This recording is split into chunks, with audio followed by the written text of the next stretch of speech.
I'm Liz Faublas, and this is Currents. A minute to win it, praying for religious freedom in the nation's capital. Plus, it's an annual tradition here in Brooklyn. The Knights of Columbus sponsor a celebration of the country's independence. Everyday people who just want to be proud to be American and to show up and show pride in America and what it stands for. And prayers for sainthood for a beloved Haitian and a beloved New Yorker. Someone says that he's kind of image of Christ carved in ebony.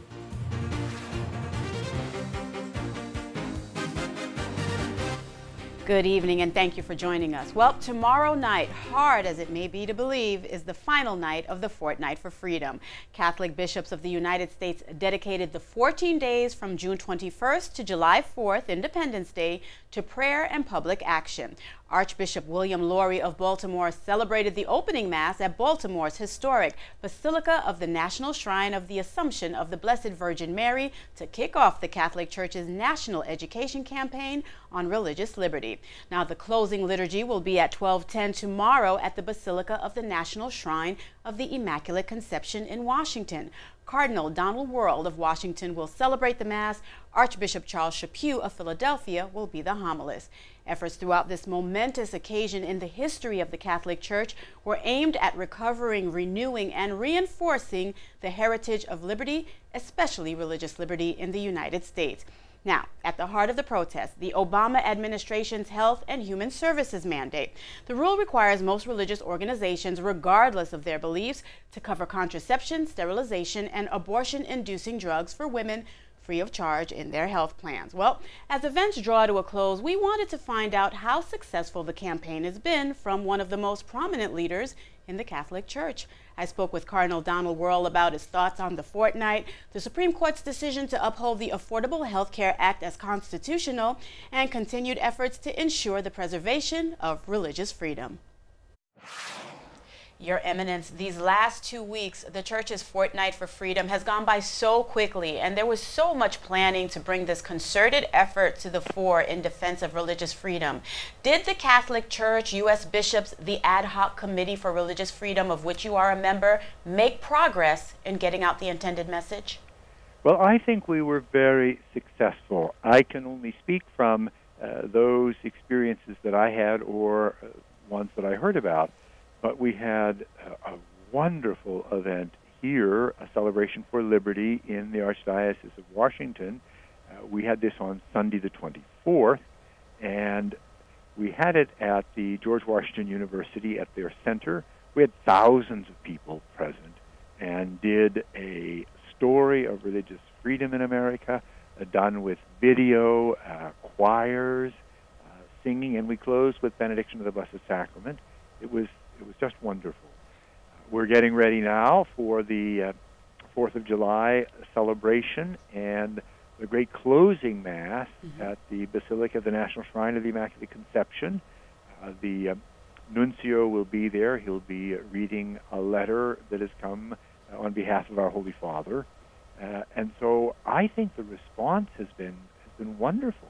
We will actually be airing that Mass live here on net, and it has been a wonderful experience, even for us here. Each diocese incorporated events tailored to their congregation, and of course in keeping with the framework of the fortnight to ensure parishioners get involved and understand what it is that we are fighting for. Now, you also have in Washington the Minute to Win It campaign, which began back in May. It's going to run through the Solemnity of Christ the King, which is November 25th. Can you tell us a little bit about this campaign? Sure. The whole idea of the Minute to Win It is to keep reminding all of us that prayer is what we do best. The Church is at her best when she's praying.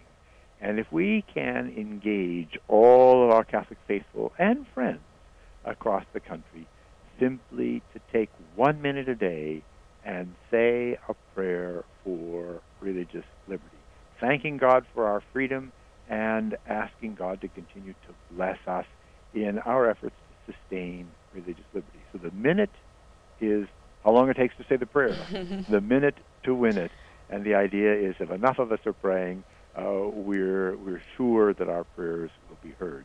And this is something that everybody can do wherever they are, in any parish, in any family situation.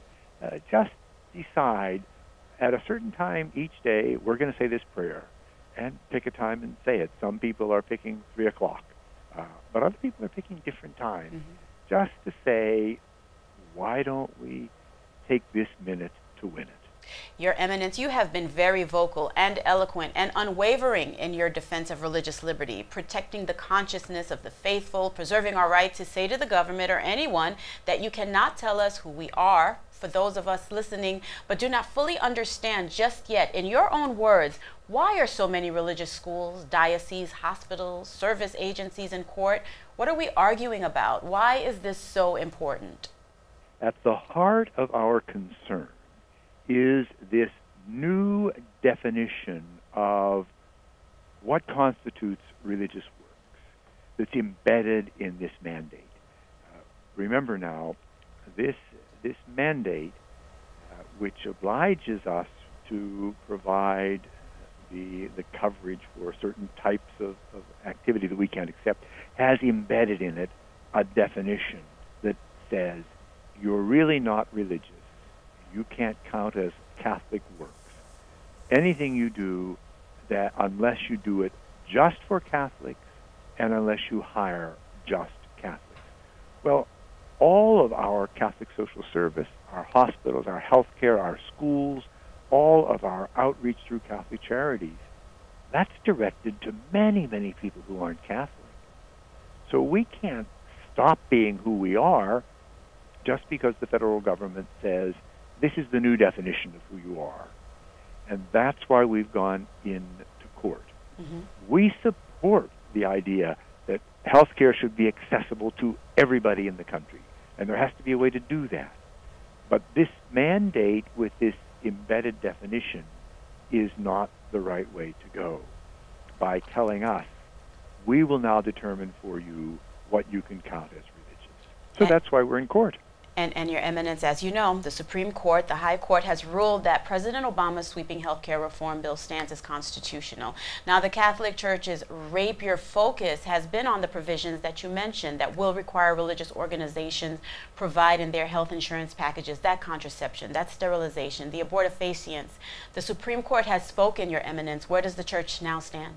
Well, we're still focused on that definition. The court did not address the definition. And in fact, in the past, not all that long ago, when this administration went into court to say that it could determine who were the ministers in religious communities, the Supreme Court, 9-0, rejected the administration's position and defended religious liberty. We're hoping they'll do the same thing when it comes now to religious ministry. The Hosanna Tabor case that the Supreme Court unanimously supported throughout the government's claim to name and identify who are the ministers. Now we're hoping they'll do the same thing when it comes to who are our and what are our ministries. All right. Thank you so much for joining us, Your Eminence, and putting all this in perspective. The fight obviously continues, and the final Mass tomorrow, we will certainly be airing it on net and look forward to that as well. But we do thank you for your time. You're very welcome. It's good to be with you, and thank you for giving me this opportunity. You're very welcome. And again, you can watch the closing liturgy at the Basilica of the National Shrine of the Immaculate Conception in Washington on Wednesday afternoon at 12:10 live here on net. Don't go anywhere. There's more currents ahead. Pope Benedict getting some rest and relaxation. We'll have that story and much more after the break.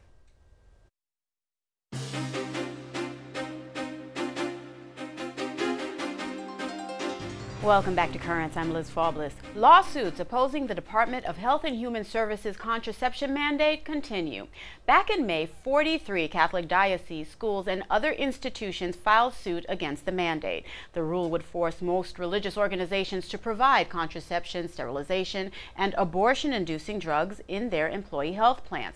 And earlier in the year, 2 Catholic colleges, a Christian college, and a Catholic broadcaster, EWTN, also filed suit against the mandate. The plaintiffs in those cases are all being represented by the Becket Fund for Religious Liberty, a nonprofit public interest legal and educational institute. The Becket Fund recently took time out of what is a no doubt busy schedule to honor its founder. Because of the Becket Fund, the Pledge of Allegiance still includes the words, "under God," confirming that our rights come from God, not from the state. The Becket Fund is a unique law firm. It is the nation's leading nonprofit law firm dedicated to defending the religious liberty of peoples of all faith. This is the 17th annual Canterbury Medal Dinner, and this year we are presenting the award to our founder, Kevin Seamus Hassan. About 20 years ago, our founder left private practice in a prestigious Washington, D.C. law firm to found the Becket Fund. Tonight they're honoring me, and I'm very grateful for that, but they're making a larger statement as well, and that's that religious liberty is facing an unprecedented threat from the nihilists and the Obama administration. And we're gathering friends of religious liberty from all persuasions who think each other are wrong theologically, but prepared to defend the civil right to be wrong. You know, the real thing about Seamus Hansen, who's the founder of this institute, is that he appears so modest and so, kind of just blends into the scenery, but underneath that is this incredibly brilliant strategic and legal mind. If everybody in America doesn't have religious liberty, nobody in America has religious liberty. This is an attack by people who believe in nothing against the very idea of believing in anything. And this is a truly fundamental fight. It's not a fight over who God is. It's not even so much a fight over if God is. It's a fight over who we are. The prudent thing to do is to not back down, but to step up. My hat's off to you. Thanks.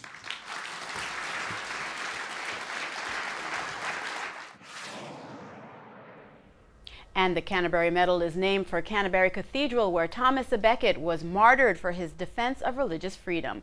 Recent medal winners include Archbishop Charles Chaput and Knights of Columbus Supreme Knight Carl Anderson. Well, the man in charge of the U.S. bishop's efforts to defend marriage says same-sex marriage is unjust to children. Speaking with Catholic news agency Oakland Bishop Salvatore Cordileone says marriage is the only institution that connects children to their mothers and fathers. Cordileone says the Church's opposition to redefining marriage is a matter of justice. Bishop Cordileone is the head of the U.S. Bishop's Subcommittee for the Promotion and Defense of Marriage. A priest of the Archdiocese of Detroit has been selected as the new bishop of Steubenville, Ohio. Pope Benedict has chosen Monsignor Jeffrey Monforton to lead the Steubenville Diocese. Steubenville has been without a bishop since May of 2011, when the previous bishop, Robert Conlin, was tapped to lead the Diocese of Joliet, Illinois. Steubenville may be best known as the home of Franciscan University. Its new bishop has served as the rector of Detroit's Sacred Heart Major Seminary and most recently as a pastor in the Detroit Archdiocese. The former chief financial officer of the Archdiocese of Philadelphia has pled guilty to stealing from the Archdiocese. Anita Gazzardi admitted to stealing more than $900,000. She could face up to 21 years in prison. Gazzardi's defense attorney says his client has no prior criminal record and that she is genuinely remorseful for her crime. The district attorney's office says Gazzardi has already paid back more than $250,000 to the Archdiocese of Philadelphia. She will be sentenced on August 24th. Well, during this time of year when dioceses across the U.S. are ordaining priests, this next story is not one you see too often. In Texas, a young man and his father were both ordained this past Saturday. Reporter Keith Garvin spoke with both men ahead of the ordination mass. Deacon Charles Huff III and Deacon Charles Huff IV. They are father and son about to become father and father together in the Catholic Church. My father graduated from seminary, Episcopal Seminary, in 1979. I graduated in 2007. And when we learned that we were going to go back to seminary together for 14 weeks, we laughed about that for sure. The Huffs are two of 6 former Episcopal priests who will be ordained as Catholic priests. Charles Albert Huff IV, present. They rehearsed for a ceremony that takes place at the St. Elizabeth Ann Seton Parish in Keller. Father-son ordination actually is not unheard of in the Catholic Church, but it certainly is rare.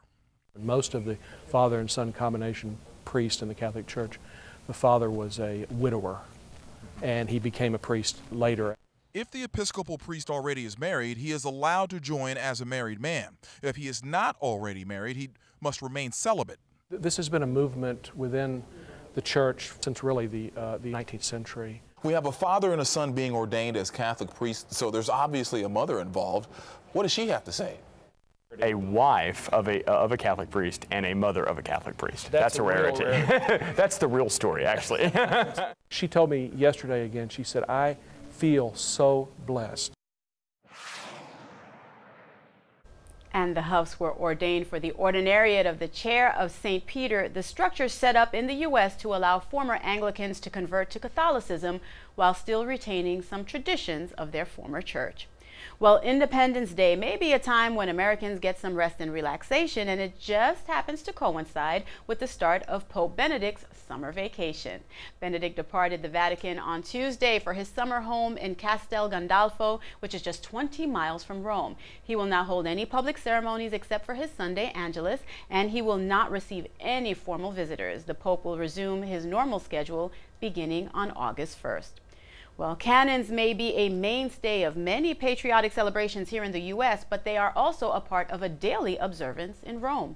We get more on that from Rome Reports. Rome's Janiculum Hill has one of the best views of the city. Here one can get a bird's-eye view of the Pantheon, the Roman Forum, and the clusters of domes that mark different medieval churches. The hill is also the site of one of the most famous battles in Roman history, taking place not during the years of the Roman Empire, but rather much earlier, in the year 1849. The Janiculum was heavily shelled by the French army, who of course came here to reinstall the Pope that was thrown out by the Roman Republic. So this place was practically destroyed, many people died, and there were many heroic acts. French troops may have won the battle, but Italy's independence could not be stopped. In 1861, Italy became unified, which led to the end of the Papal States. Today, that hill has been converted into a park, with a large statue at its center of Giuseppe Garibaldi, the leader of the Italian forces. And now, one of the hill's main attractions is the cannon that fires a blank shell every day at noon. A crowd of tourists will usually gather and watch as the guard gives a countdown until he fires. It was instituted by Pope Pius IX in 1847 in a papal era. He wanted to organize, to tune in a single moment, the sounds from all the bells of Rome, which traditionally would ring at noon. Every day we have the opportunity to teach and explain the function and the purpose of this cannon, and why it's fired every day, exactly at midday. Many of those who died in the battle are now remembered on this pathway that overlooks the city. It includes a series of statues that honor the names of those who fought in the battle at the Janiculum. And stay tuned, there's more currents ahead. Coming up, celebration and remembrance at an annual Independence Day parade. People come out to see the parade, to feel, again, this is the way it should be.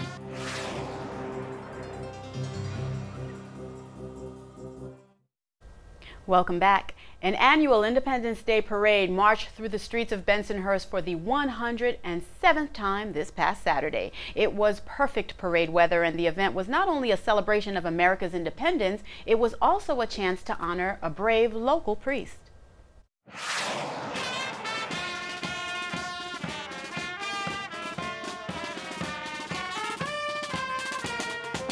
Well, we're here in Bensonhurst. We're here in 71st Street and 13th Avenue in Brooklyn.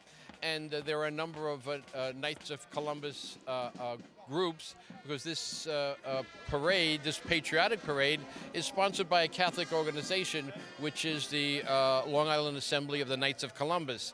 The parade has been held for 107 years by the Long Island General Assembly. Today's parade is to honor the independence of America. Everyday people who just want to be proud to be American and to show up and show pride in America and what it stands for. It's about our freedom. It's about the history of America. Could you imagine this country without independence? Imagine this country living in a dictatorship. We couldn't be doing the parade. People of faith have to participate in civic life because that's a part of what it means to be an American. An American, we're very civic conscious about what our patriotism means, but also what's important in America is that our faith and people of faith have an opportunity to live as an American with their own faith. Through our Lord Jesus Christ, your Son, who lives and reigns with you in the unity of the Holy Spirit, one God, forever and ever. Amen. In the name of the Father, and the Son, and of the Holy Spirit. I was a first responder and a survivor on 9/11. That is, I was able to be at the scene to minister to people as they were being taken out of the building, and also after the building collapsed, I was caught in the collapse of the building. And that's what this great Constitution was created. It's created under one God, indivisible. And that's what it's all about, making sure that we remember all the blood that was spent to create and to keep this nation the freest and greatest nation in the world. And this parade reminds us of that. I felt great, I tell you. It's an honor and a pleasure to be here. I'm here 51 years coming through this parade.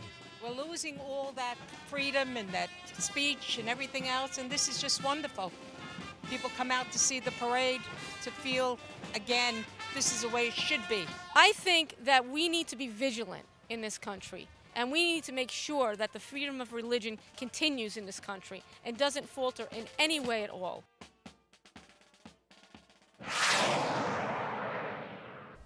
And Father Raymond Nobiletti, who, as we saw in that report, was honored at the parade, is a Brooklyn native. Father Nobiletti is a Maryknoll priest and the pastor of Transfiguration Parish in Chinatown. Don't go anywhere. There's more currents ahead.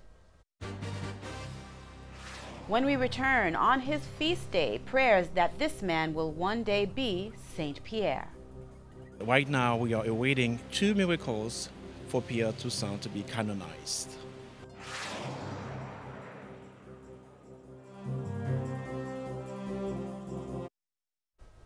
Finally tonight, at a time when the focus is on religious freedom, the story of one man who knows the value of freedom. Pierre Toussaint was brought from Haiti to the U.S. as a slave in the late 1700s. Earning his living as a hairdresser, Toussaint continued to serve the widow of his master even after he had enough money to buy his freedom. He was eventually freed when the widow died. And Pierre Toussaint played a big role in the history of the New York Archdiocese. He made personal contributions and helped raise money for the construction of what is now St. Patrick's Old Cathedral in Little Italy. Toussaint was the first layperson to be interred in the crypt below the main altar of St. Patrick's Cathedral on Fifth Avenue. His cause for sainthood is currently ongoing, and this past Saturday, on his feast day, a celebration for that cause. Welcome to all who are here this afternoon to honor Pierre Toussaint. C'est parti content, moins content, ouais nous aujourd'hui pour nous honorer Pierre Toussaint. Today is a great celebration in memory of Venerable Pierre Toussaint, Haitian born, and he was an immigrant who worked hard to help the people of God. And he went to heaven a day like this today, and so we come together to celebrate his life. Pierre Toussaint was born a slave in Haiti, brought to the United States, was very successful in his profession, but was mostly known for his extreme devotion to the Eucharist. He went to church every morning. And number two, by his extreme charity. Pierre Toussaint paid the price for the liberation of many, many slaves. And his house has become almost like a center, a community center, where he welcomed people, he gave hospitality to slaves, and he taught them and sought employment for them. Someone says that he's kind of image of Christ carved in ebony. Ask you to pray for the beatification and eventually the canonization of this great man who came from Haiti and who lived in New York, just as so many of you come from Haiti and live in New York. Pope John Paul II declared him venerable. Once you are declared venerable, automatically you are on the waiting list to become a saint, if you have 2 miracles, unless you are a martyr. If you are a martyr, you don't need 2 miracles. But right now, we are awaiting 2 miracles for Pierre Toussaint to be canonized.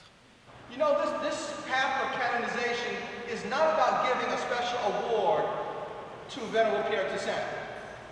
It is really about us telling the story of holiness so that we might achieve what God has called us to. The cause and the story and the lessons to be learned from Venerable Pierre Toussaint are for the Church Universal.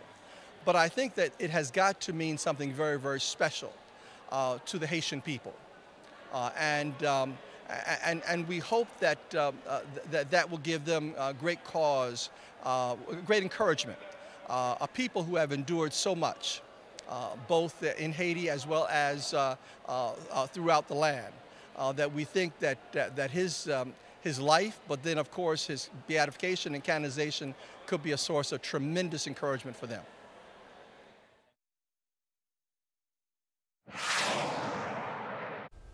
And that is all for tonight. For all of us here at Currents, I'm Liz Faubles. We leave you tonight with more from the Independence Day Parade in Bensonhurst. Thank you for watching and have a good night.